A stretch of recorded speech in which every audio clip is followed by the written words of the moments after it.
Alright, welcome back to MGD 111. We're going to continue blending these photos together. The thing we want to look at right now in this lesson, we need to zoom in a little bit to really see this. Our snowman here has a couple of problems in that he's very sharply focused compared to the rest of this picture. Also, you may recall he was a tiny little snowman, so his snowflakes are huge by comparison to the rest of this. What we need to do is try to blend him in such a way that he fits the depth of field of this picture. Now, we need to either sharpen the background or blur the snowman, or some combination thereof. Remember, when we use our sharpening tools, we can only sharpen it so much before it starts to look pixelated. So generally the better idea is to try to blur the snowman. A lot of times we have to make a picture look slightly worse in order to make it work. I know that sounds kind of counterintuitive, but it's more realistic that way. So we want to be careful when we're trying to figure out how much to blur this.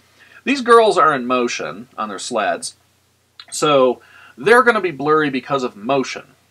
What we want to do is match it to the background, the foreground, and most importantly, somewhere in between. So let's go to, and let's zoom in on it a little bit too.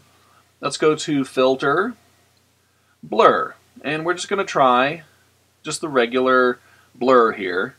And you'll see it blurred the snowman a little bit there. That's not too bad. Let's zoom back out and see how that looks for the rest of the picture.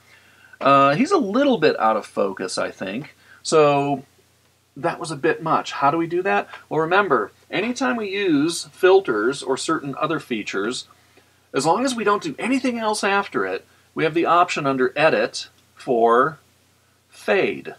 So we're going to fade that blur ever so slightly. So if I just fade that a little bit, if I fade it all the way, it goes to the sharper picture. If I unfade it all the way, he's blurry. Now it may be hard to see the difference on screen here. But I'm going to fade it down to about 40%. He's kind of looking right there. So it allows a little bit of that sharpness to show through. So I'm going to click OK here. And I kind of like where he's headed with this now. So always remember, we need to focus our images properly. It takes a lot of practice, but generally blurring something to match the rest of it is easier than trying to sharpen things to match the other elements.